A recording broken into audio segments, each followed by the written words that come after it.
Welcome to Alaska Weather, a production of Alaska Public Media and the National Weather Service, Alaska Region. Produced and broadcast daily from the studios of KAKM, Alaska Weather provides complete forecasts, public, marine, and aviation for all of Alaska. Alaska Weather is made possible by the following sponsors.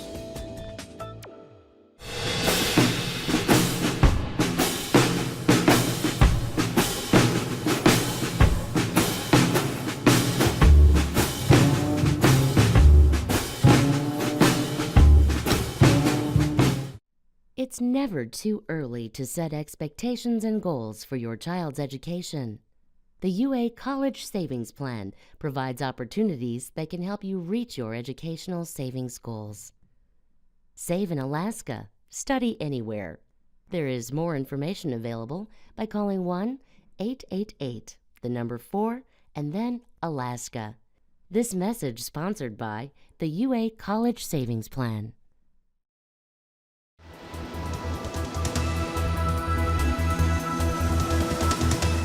The National Weather Service. And good Tuesday, everyone. I'm meteorologist Dave Snider with you on this September day. As always, we encourage you to stay up to date with your latest weather information at weather.gov/Alaska. Give us a call on the weather info line, 800-472-0391. Find us on Twitter, Facebook, and on YouTube during the day. Now, with all the rain across the Gulf of Alaska, you've probably noticed your local streams and rivers coming up at least a little bit around the AKwx River near Cordova. That has come up over the Powerline Road, and as a result, the flood advisory is still in effect there until about 7:30 tonight. Remember your flood safety tips no matter what part of Alaska you're in, especially around Cordova tonight. Remember that the phrase is pretty easy. It's turn around, don't drown. And for a second, I almost forgot it there, did you tell? But turn around, don't drown if you're crossing over flooded roadways and streams, and if you can't see the bottom, chances are that road might be washed out if it's really muddy there. So again, obviously a good idea not to drive across that. Across the rest of Southeast, things are dry. Across the interior, things are pretty quiet, but there's plenty of room for that to change as it is September, of course. Looking at across the North Pacific, a long trail of moisture extended all the way back to eastern Asia, and several waves or impulses along that will try and get things stirred up. Here's the satellite picture in motion, and one thing you'll notice about this is, sure, we had that moisture stream heading from southwest to north and east into the Gulf of Alaska, but did you see what was happening right here? Watch this again. We've got low pressure here across the southwest, and this has moved far enough east now that instead of churning up a lot of moisture into southwestern Alaska, watch the motion of this right here. One more time, and there you go. Look at that. It's more of a northerly flow coming down. This is going to start reinforcing that surface weather from north to south, bringing in some cooler weather to the Bering and starting to bring more of a north and northwesterly flow to the chain and to the Alaska Peninsula as we go ahead in time. So some changes coming there in the form of cooler, more fall-like weather. Across the rest of Alaska, take a look at southeast. Things are still pretty dry there. High pressures in command. It's not as hot as it was over the weekend, but it's still protecting most of southeast with drier weather there. Sure, we're getting some passing showers and some clouds, but the brunt of the wet weather is out to your west with high pressure really keeping things under control and under wraps there right now. Low pressure at the surface is still sitting and spinning across Bristol Bay and across the west coast. Several other impulses have found their way into the Seward Peninsula and southwest. Look at the loop one more time, and you'll notice that shower activity is still spreading its way northward. Another surge of that is working itself northward tonight. Watch for more showers across south central and for Kodiak, and also more unsettled weather for the interior, though there will be some drier spots, especially from Fairbanks and the Middle Tanana Valley eastward.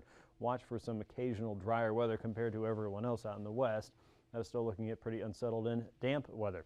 Here's our high pressure ridge right across the central and eastern Gulf at 1,016 millibars. Southeast looking high and dry at this point compared to southwest, looking wet and unsettled at 993 millibars. That low pressure system's parked pretty close to Port Hayden and Pilot Point, and it's going to hover around there for the next several days. Areas of fog we're seeing across the Yukon Valley today and up around the western or the eastern side of the Alaska Range and northward. Showers up around Seward Peninsula and also across the Brooks Range, a wide area of low pressure there that is trying to break up some of the clouds on the south side. On the north side, cool and damp air and fog for a good part of the Arctic coast.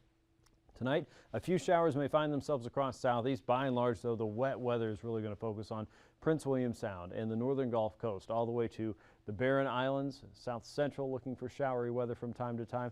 Areas of light rain and fog for southwest and Bristol Bay. Showers across the Yukon Valley and northward into the upper Yukon. Things start to dry out a little bit. Watch for some patches of clearing, but more clouds than what you've seen in recent days. Showers across the North Slope and areas of light rain, drizzle, and fog for the Arctic coast and Beaufort and Chukchi Seas. And into the Bering we go with low clouds, drizzle, and fog for a great many of you, especially around the Pribilofs and into the central chain. As we get into tomorrow, look for low pressure to still kind of hover its way around Bristol Bay and then gradually refocus efforts now into the western Gulf. Low pressure is finally on the move. That means high pressure must be on the move as well. As that drops south and east, we start to get another surge coming across the central and eastern Gulf. This is now dropping to 982 millibars. It's got a little more storm energy, and it's going to strengthen a little bit as it moves north and northeast into the northern Gulf there. That means a stronger surge of moisture will run out in front of it with a more concentrated southerly wind. Chances are there's going to be some turbulence with this along the northern Gulf Coast, so watch for some chop there and watch for a much better chance for some moderate to occasionally heavy rain. Southeast still looks pretty dry. There's going to be a better chance for some showers creeping in from the north into places like Haines and Skagway. You'll see that reflected in some of your past forecasts in a few minutes. And anything we see in the shower category there for Ketchikan, Metlakatla, Hyder, and the Misty Fjords area should be relatively light compared to what we're seeing across the northern coast. Now across the YK Delta, look for a general northerly flow running down the coast. The wind shouldn't be terribly strong. The visibility might be kind of hit and miss from time to time. And across the Arctic coast, a little bit of fog, showers, drizzle, and much cooler weather there with the east and northeasterly flow. As we get into Thursday, it's going to be cold enough that any precipitation on the north slope might feature a little bit of drizzle. It could feature some flurries. It will likely feature fog no matter where you are. And across the west coast, light rain and showers continue to roll down from the north to the south across the Alaska Peninsula. High pressure seen creeping in from the North Pacific at 1,024 millibars means this low pressure system is still working eastward. 974 millibars there. We see a much more defined frontal boundary, or a change in that weather air mass moving into southeastern Alaska. That's going to really pick up the winds right across the southeastern coastline and across the northern Gulf Coast, especially right there outside of Hinchinbrook entrance to Cordova and probably all the way around to Gustavus. So watch for some stronger winds here through the Barrens and the Shelikof Strait region. The winds will be a little more gusty with time on Thursday, and we'll continue that wetter weather, especially along the Gulf of Alaska coastline, and a better chance for some rain around south central, and showery weather continues in southwest with the ridge of high pressure again working its way into the central and western chain. So some changes coming all the way around from many places across the great land. For southeast today, temperatures made it into their mid to upper 60s in some cases there. You can see 64 around Metlakatla, Ketchikan, and Annette. Sitka was 61, Juneau in the upper 50s there, Yakutat 58. Valdez was a much cooler 48 today, lower 50s for Cordova just down the road, and 53 degrees in Seward, 57 for Homer, lower 50s for Anchorage and Kenai. Talkeetna was 54, Glen Allen showed 56, 61 in Fairbanks, 62 in Eagle. Around Fort Yukon was 57, Anaktuvuk Pass a cooler 48 degrees, about the same as Valdez. Mid-30s for the Arctic coast, just across the border, 34 degrees there along the Beaufort Sea coast in Canada. Mid-50s for Kivalina, 50 in Kotzebue. Mid-40s for Shishmara, 53 in Nome. Unalakleet was 55, McGrath 54. Tanana in the lower 50s today, with Bristol Bay in the lower 50s as well. Around the Pribilofs, temperatures cruised into the lower 50s. That won't last a whole lot longer, so enjoy that. Mid-50s for the Alaska Peninsula, and around Sand Point, Cold Bay, Falls Pass. Temperatures were just a little bit on the cooler side there. Around Falls Pass, it was 51 degrees. Mid-50s for the central Aleutian chain, with low temperatures tonight, probably cooling off into the mid-40s. Southwest looking at mid to upper 40s tonight. Unalakleet again, 45, 44 in Nome, the Arctic coast in the lower 30s. The middle Tanana Valley and eastward could go below freezing, with south central in the mid-40s. Southeast closing in on 50 degrees for many places. High temps tomorrow closing back in on 60 degrees. Most places will be just a hair cooler than that. The warmest should be around Annette and Ketchikan, of course. Prince William Sound and south central in the mid to upper 50s, with 56 in Kodiak. Bristol Bay looking at high temperatures in the upper 50s. Around Sand Point, 56. Dutch Harbor and Alaska around 53, with 52 in Nome, 38 in Barrow, and Fairbanks you're looking at 64. IFR conditions should be expected across most of the Arctic coast tomorrow, with MVFR across the coastal plain and into the Brooks Range as we go through the afternoon. Nome right now looks to be mostly VFR, but watch for MVFR to creep in at some point. And across the Gulf of Alaska, a wide swath of MVFR conditions also grazing the southeastern coastline with time. IFR conditions for the eastern Kenai Peninsula, the Barren Islands, and a good chunk of Kodiak Island as well. Here's your pass conditions then. As I was saying, the Brooks Range looking at IFR conditions as well as Anaktuvik and Adigan Pass for the most part. Lake Clark and Merrill Pass may see some improvements during the day. We expect to see similar transition in Rainy Pass starting out at IFR. For Windy Pass, expect MVFR conditions through a good chunk of the day. Remember, showers are going to be moving northward with time. Isabel Pass should be MVFR through most of your Wednesday. Mentasta Pass right now we're going to call VFR. For Tanita Pass, VFR transitioning toward MVFR conditions, and Portage Pass likely IFR conditions through a good chunk of the day, especially on the eastern side. Now, Chilkoot and White Pass, we expect to see a little bit of a lifting of the ceiling and visibility throughout the day. We're going to say VFR conditions by late afternoon. The freezing level shows signs of fall, I'm afraid, 6, 8, even 10,000 feet out across the Gulf, thanks to that ridge still holding on to the west coast. But cold air is trying to drop southward, and with that northerly flow, we'll likely see lower freezing levels as we go ahead through the rest of the week. 6,000-foot freezing line, though, still hovering over Barrow and a good chunk of eastern Alaska at this point. Your icing potential shows a wide area for occasional moderate across the Bering Strait, also south of the Pribilofs and of the southern Bering coastline, west of the Alaska Range, and also across the eastern Gulf as that frontal boundary organizes and moves eastward. A lot of this is still pretty high up there, above 8,000 feet, and above about 5,000 to 6,000 feet out across the west. The jet stream is allowing that cold air to drop southward as this trough of low pressure moves eastward, and that's going to allow that northerly flow to set up and really encourage more of that surface cold air to start flowing southward, so it's just a matter of time.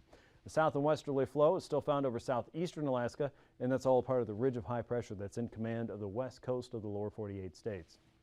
Low pressure sitting across Bristol Bay, as you know, and with that northerly flow aloft, we get northerly winds at 9,000 feet across most of the Bering. Some of that wind really starts to pick up after it crosses the Aleutians, as high as 30, 40, even 50 knots in some cases. Most of what we're finding across the Yukon-Kuskokwim Delta is pretty light, 10 to 15 knots at best. The interior seeing similar light conditions there with more of a northeasterly flow coming across Point Barrow and more of a southerly flow still reaching southeastern Alaska. Pretty due south wind moving right over Prince William Sound and the Kenai Peninsula. Low pressure is just a little bit further south and east at 3,000 feet. We continue with light winds across most of the mainland of Alaska. Northerlies coming off of Hamonic and over Bristol Bay at around 15, maybe even 10 knots in some cases. But we also find the winds picking up just south of the Aleutians and certainly south of the low pressure system at 25 to 55 knots. A strong southerly flow crosses the Gulf but then slows down as it makes the turn into the mainland, and we still have slower winds moving into southeastern Alaska at about 10 to 15 knots. Turbulence potential then along that frontal boundary, a pretty broad area of occasional moderate possible, especially below 6,000 feet tomorrow. Look for some chop anywhere over the Kenai Peninsula and Prince William Sound and approaching the northern Gulf, and probably heading into your trip into Kodiak tomorrow. Also across the west with those northerlies setting up, there is going to be a patch mainly across the western Bering and into places like Kiska and Attu where we could see some stronger northerly flow below 4,000 feet, so watch for some chop there. That's a look at your aviation forecast. We'll be back in just a few minutes with your marine weather. Stay tuned.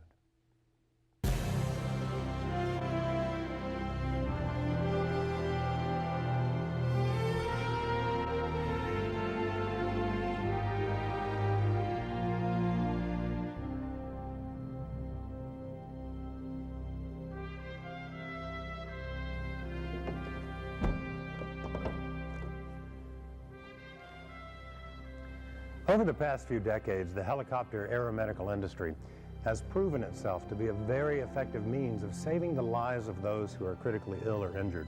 However, during the relatively short life of our industry, far too many aeromedical programs, its crews, and sometimes its patients have fallen to tragic accidents.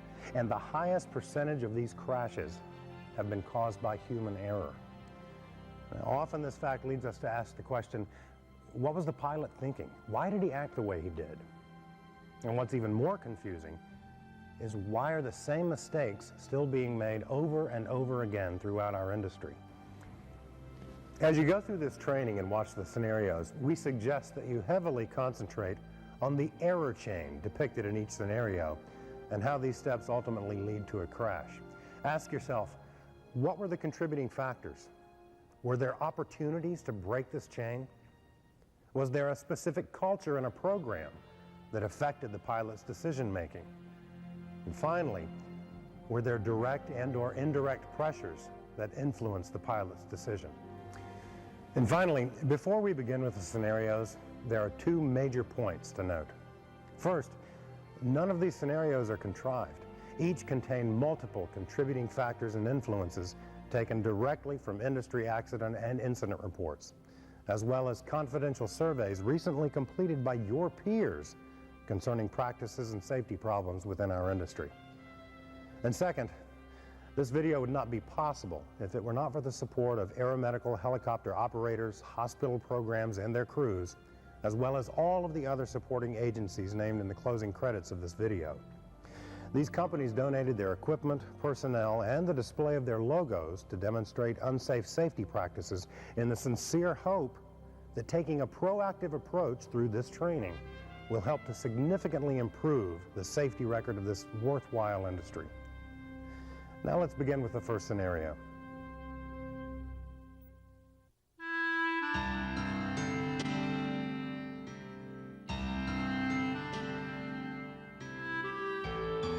The day begins with Anne, an experienced flight nurse, in her home about to leave for a day shift. As she leaves, she promises her daughter that she will be home that evening to see her dance in a recital. The morning also starts with Skip, the day shift duty pilot, on the phone with his ex-wife. He is promising her that he will be there at 8 p.m. sharp to pick up the kids for their planned week-long camping trip. Skip's ex-wife reminds him that she too has an obligation that evening and would not appreciate him being late. The shift begins with Skip checking weather, which in the morning is VFR with haze, but is forecasted to diminish to IFR conditions by the end of the shift. This is a VFR program based at an airport. Following his weather check, Skip pre-flights the aircraft, while Anne checks all of the medical supplies and equipment on the aircraft along with Paul, a new flight medic who has just completed training during the past 2 weeks. Following the pre-flight activities, Skip, Anne, and Paul join a program staff meeting where the prior month's activity was reviewed. Flights are down, another flight program in the local area is turning up their marketing efforts, and the hospital administration is getting concerned. The day progresses with no flight requests. Skip keeps himself busy reading magazines while Anne and Paul inspect and clean their equipment. The weather has started to deteriorate, and the new forecast continues to support IFR conditions before the end of the shift. By mid-afternoon, the weather has lowered, with rain showers and mist also added to the amended forecast. Skip feels comfortable to call his ex-wife at 4 p.m. to tell her that the weather has lowered to the point that he doesn't expect to fly and sees no problem with him being on time for the kids. Shortly after that call, a flight request comes in for the transfer of the patient from the requesting hospital to a third hospital. Skip checks the weather, and all points are still reporting basic VFR conditions, even though the forecast is for IFR. Skip is a locally familiar pilot who has flown this route many times before, and although the weather has diminished throughout the day, it's still above the minimums for their operation specifications. He's also concerned about their low flight activity and decides that he can fly the trip and be back in time to beat the IFR weather and pick up his kids on time. Anne questions his decision because of the weather and her concern for getting back to make her daughter's recital. Skip assures her he would not accept the flight if he didn't think he could make it all the way home. Paul, the new crew member, offers no opinion on the decision to fly. The helicopter departs the airport for the requesting hospital. The weather during the first leg is as stated in the weather briefing, and they arrive at the referring hospital without difficulty. The patient is loaded into the helicopter and they depart for the receiving hospital. During this leg, the weather has obviously started to deteriorate due to ceilings, haze, and mist. This causes Skip to have increasing concern as to whether the conditions he's observing will worsen before they get home. In addition to attending to her patient, Anne is also becoming concerned about the weather and its possible effect on getting home. The helicopter arrives at the receiving hospital and the patient is unloaded. While the medical crew is delivering the patient to the appropriate location, Skip receives a telephone weather briefing which reveals marginal VFR to spotty IFR conditions in the area and below Skip's personal comfort level. When the crew returns, He briefs them on the current conditions, his concerns, and suggests calling the hospital van to come and get them and leaving the helicopter overnight. Anne immediately becomes very upset and ridicules Skip for his decision to take the flight in the first place, especially when she questioned the weather from the start and reminds him of her promise to her daughter. She argues that if the weather is at legal operations minimums, and he has flown that route many times before, he should at least try it before he gives up. His thoughts also briefly go to the grief he will receive from his ex-wife for being late to get the kids. He looks to Paul for his thoughts, and he simply says he's willing to go along with whatever the other two decide. Rather than continue the argument, Skip agrees to try it, and they depart for the base.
We have about a week to week and a half before sea ice starts to refreeze across the north coast. It's already that time of the year. Right now, the sea ice is about 100 nautical miles or so north and east of Kaktovik and also off of Barrow there. Anytime you want to check this or the upcoming outlook for sea ice for the season, you can do so by going to weather.gov/anchorage/ice.php, and you'll be able to download the shape files that you need to make a map similar to this and get the latest imagery as well as the outlook that I was talking about there. That should be coming your way in just a matter of a couple days to about a week or so, I think.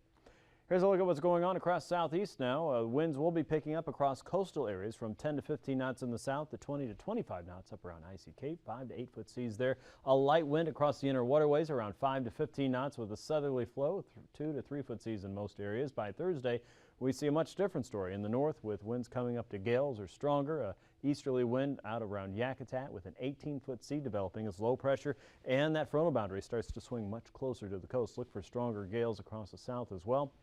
Southeasterlies across the inner waterways, 25 to 30 knots with seas coming up to 6 to 10 feet. Around the Lynn Canal, we get light winds from the north, 10 knots, about 2-foot seas there on Thursday. Look for similar conditions on Wednesday outside of the Hitchinbrook entrance. A much stronger east and southeasterly flow bending into low pressure here. We have gale warnings in effect for a large part of the northern and western Gulf already for tomorrow. Light southwesterly wind coming in behind that boundary around Kodiak Island, only 15 knots with 9-foot seas on the south and east side. Northeasterlies coming down Cook Inlet, 20 to 25 knots, a little bit stronger west of the Barrens at 30 knots from the east.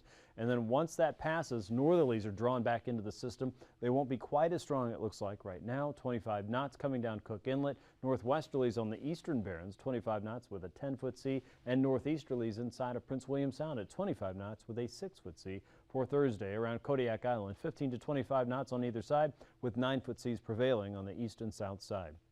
For Wednesday across the Alaska Peninsula, northerlies around 15 knots inside of Bristol Bay, a little bit faster flow from the north and west on the Pacific side. Southwesterlies, though, will still be cutting into Kodiak Island as you head out from Chignik. Look for an 8-foot sea. On Thursday, look for more of an offshore flow from the west, 20 knots with a 9-foot sea. Northerlies continue around Bristol Bay with a 4-foot sea there, and northwesterlies crossing the southern Alaska Peninsula in the Bering and the Pacific side. You're looking at 25 knots with 8-foot seas on the north and 9-foot seas on the Pacific side. Across the Aleutians, a broad northwesterly flow. Remember, those northerlies are going to be a little more predominant here in the next few days. 20 to 25 knots around Unalaska and Nikolsky with 4-foot seas in the Bering, 6-foot seas in the Pacific, and 6-foot seas from Kiska to Attu with a 20-knot flow. As we get into Thursday, look for winds to pick up just a little bit, about 5 knots in all areas, with 9 to 10 foot seas on the Bering side and 9 to 10 foot seas on the Pacific side. Out in the west, 20 to 25 knot winds with 7 to 8 foot seas for Thursday. Across the west coast, a broad northerly flow is found once again, 25 knots around St. Lawrence Island, 20 knots around Kuskokwim Bay to the Pribilofs with a 4 to 5 foot sea there. And around Thursday, look for a little bit of a bend, more of a northwesterly shift there from Kuskokwim Bay out to the Pribilofs with 9 foot seas there, and the Pribs coming up a little bit there, and also around St. Lawrence Island with an 8 foot sea. St. Matthew Island waters looking at 8 foot seas on that northerly wind as well. And across the Beaufort Seacoast, an east and northeasterly flow, 15 to 20 knots with 4 to 6 foot seas. Northeasterly is becoming northerly as you round Cape Lisburne to Point Hope, 25 knots with a 5 to 6 foot sea. And Thursday, really not a whole lot changes there, about 25 knots in all areas, 6 to 7 foot seas in the Beaufort, and 5 to 7 foot seas around the Chukchi Seacoast. Northerlies just outside of Kotzebue Sound on Thursday. Recapping tonight's weather for a little bit longer, a flood advisory continues around Cordova, thanks to the Eak River being a little bit on the high side there. Watch it there. As the frontal boundary is working in from the south and west, expect more rain. Those river levels could be changing where you are, and with periods of moderate to heavy rain continuing across some isolated areas in the northern Gulf Coast, don't be surprised if that happens. The showers will pretty much skip over the middle Yukon and upper Yukon valleys for the most part for the next 24 hours or so, but that moisture is lifting northward once again. You'll see a little more sunshine as we head into Wednesday. Southeast, a better chance for a passing shower, mainly in the south, but rainfall is moving in from the north. Out across the west, a broad northerly flow will sweep down the western coast as we get into Wednesday and Thursday, and enough colder air is building across the Arctic coast. That fog will be likely, and there could be some drizzle, but temperatures may drop just enough on Thursday that the drizzle could mix in with some flurries where you are from Kaktovik all the way to Point Hope. Across the middle Yukon Valley, things continue to be relatively dry heading toward the end of the week. That's a look at your Alaska weather. Thanks for watching. We'll see you tomorrow. These forecasts are to be used for planning purposes only. Call 1-800-WX-BRIEF for a formal pre-flight briefing. Always file a flight plan before you go flying. The U.S. Coast Guard Auxiliary urges you to leave a float plan with a friend or the harbor master before you go boating. Alaska Weather is made possible by the following sponsors.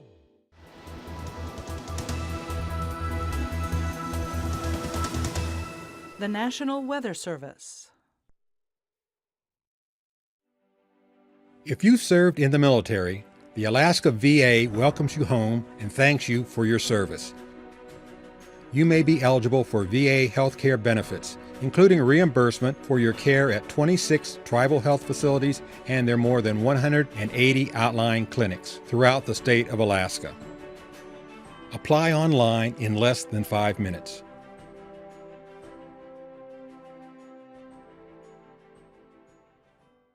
Indie Alaska is an innovative weekly web series capturing the diverse and colorful lifestyle of Alaskans. Real stories of everyday Alaskans at work and play. Supported in part by Alyeska Pipeline Service Company.